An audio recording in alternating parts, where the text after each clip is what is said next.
Welcome to Rants and Reason. I am Chuck. I am Karen. I am a liberal. And I am a conservative. And as Abraham Lincoln reminds us, we are not enemies, we are friends. We are friends, and we are doing our first installment of Meme Monday. Meme Monday, that's right, where we ask our listeners to send us the craziest, most ridiculous memes that they get throughout the week. We pick a few of them, and we pick them apart. We break them down and tell the truth.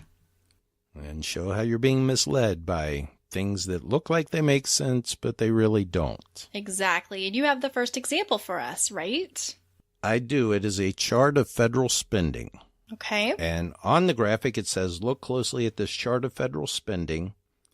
Somewhere within the tiny orange sliver at the bottom is the food stamp program that Republicans blame for the deficit. Now, it shows us as spending 57% of our budget on the military and 1% on food stamps. Wow. This is actually an accurate graph if you were to do discretionary spending. And there it is. Yep. There it is. But our budget is made up of two parts. Okay. Discretionary spending and mandatory spending. Mandatory being the entitlement programs like Social Security, Medicaid, and Medicare. Right. We have no control over those. Those are obligations. Right. And they make up the greater part of our budget. So if you were to add that into this chart, it would show you that military spending is only 16% of our overall budget. I see. And we're actually going to post both charts on our Facebook page, right? Isn't that the plan? Right. Yeah. Right. So this is designed to make the Republicans look like just horrible people. And it misrepresents greatly. And if they would put one word in there, discretionary spending, they would have to change everything. Right. Right.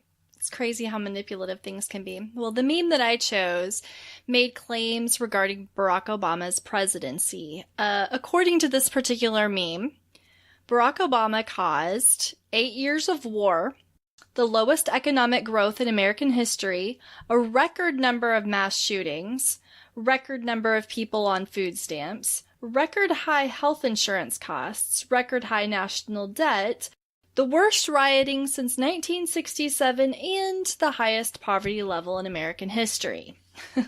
So, there you go. So he basically burned the country down to the ground. Apparently we are all no longer here. Right. So the first one, war. This is a completely unfair representation. Obama inherited wars. The Afghanistan war actually started in 2001, and we've been in Syria and Iraq for about 6 years. There are many, many dangers in the world, and President Trump is going to be dealing with war just like President Obama did. In fact, right now there's a lot of extra conflicts to watch. We have Turkey and Yemen, the Lake Chad Basin, the Democratic Republic of the Congo, South Sudan, the Ukraine, among many, many others. The second one, the lowest economic growth in American history. Okay, technically this is sort of true, but it doesn't tell the whole story. I mean, America has had to crawl out of the deepest hole since the Great Depression. And the economy has also been dragging because baby boomers have started to retire, and growth began slowing down in many areas since the 1970s. So although President Obama's economic recovery was slow, it was also very long-lasting. And according to economic researcher Edward Yardeni, when you look at all the range of metrics, Obama's recovery was weak, but it was definitely not the worst in history. When it comes to mass shootings, many websites state that there were more mass shootings under President Obama than any other president, but they weren't compiling accurate data. What they were doing was making the criteria different under President Obama's presidency than they were any other presidents. So with other presidents, they were just looking at incidents that fit the society's idea of a mass shooting, large crowds, those types of things. They didn't factor in domestic violence issues and things of that nature, and they did under President Obama. So it skewed the numbers and made the numbers look a lot higher. But all of that really doesn't even matter because so far President Trump's presidency has already experienced more mass shooting casualties than President Obama's. So that one isn't even relevant anymore. On record high number of people on food stamps, just like economic growth, the claim that there were record numbers of people on SNAP, which is the Supplemental Nutritional Assistance Program, it's partially true, but it doesn't take into consideration the whole picture. So basically, there was an uptick in SNAP in response to the recession. So there were 2 months in 2011 where we hit a record high, but it was very, very, very close to the second high that we've had, which was in 1994 and also due to a recession. So it was just a 2-month time period in 2011 that was relevant. When it comes to health insurance, Republicans say that the average health insurance premium has increased by about $4,000 under President Obama, and that's right. But it's a much slower rate of growth than under President George W. Bush. In fact, employer-sponsored premiums have been growing at moderate rates for the past few years. Under Bush, the average family premiums, including what both employers and employees pay, went up about $4,677 in his last 6 years in office. That's where it was. So from 2002 to 2008, that equaled an increase of about 58%. That about $4,200 growth under Obama is a 33% increase. So if we look at Bush's first 6 years, the discrepancy gets even bigger. From 2000, the year before Bush, to 2006, the average family premium went up $5,000, or an increase of 78%. So Bush's numbers were actually a lot worse than Obama's when it came to healthcare. On the question of whether or not Obama caused record national debt, FDR's presidency increased the most percentage-wise. Obama's presidency grew the most dollar-wise, but this followed Bush, who actually rose the debt in a very significant way. Bush added a 101% increase from Clinton.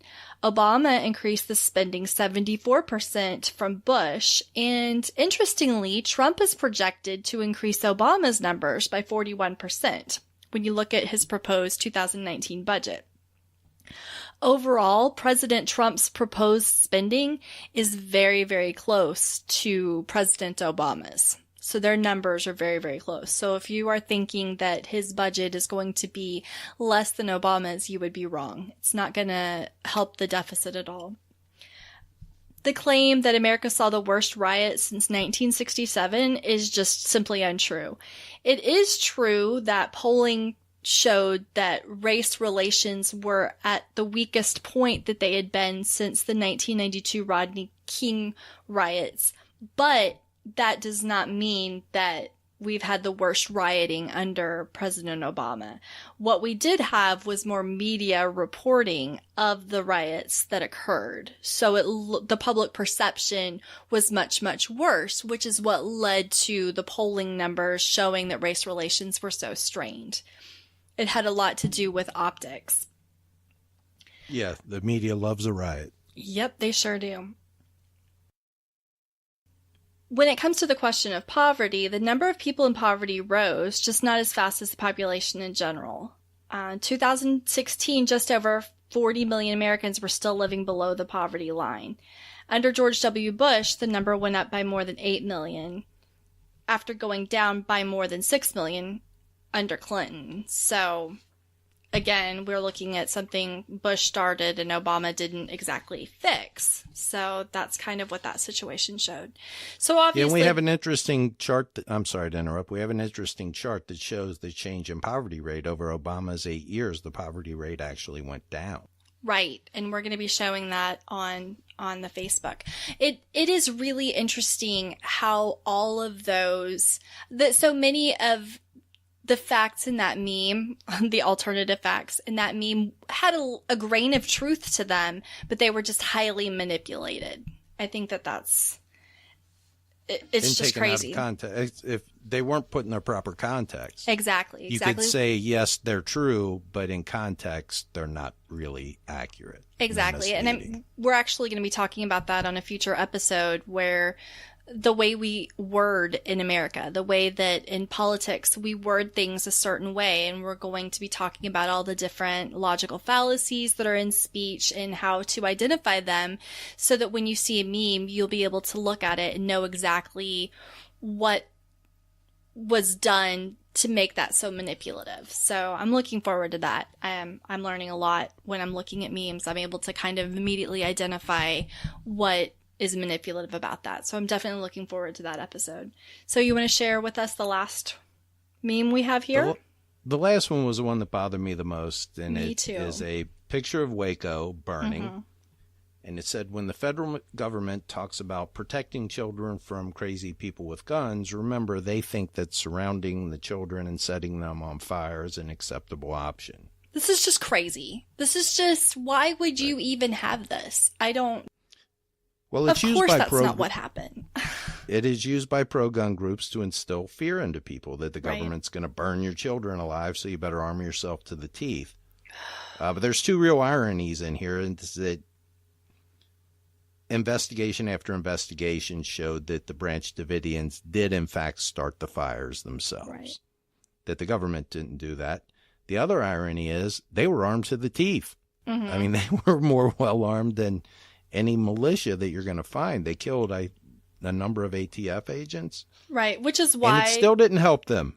Right, well, that's why the FBI and the ATF had to come in so hard, was because of how well-stocked, I guess you could say. Were, yes. Right, so... It's crazy. Yeah, so it's very misleading, and conspiracy theorists still perpetuate this falsehood that the government burned down Waco. They didn't burn down Waco. Look it up, read it, look at everything you can. If you still believe they burned down Waco, you probably think 9/11 was an inside job. Right, and there's nothing we can do to change our mind. There's Right. but we hope that you do start to look up the facts behind any memes that you see that cause an emotional reaction, because usually if it causes an emotional reaction, it's probably not true.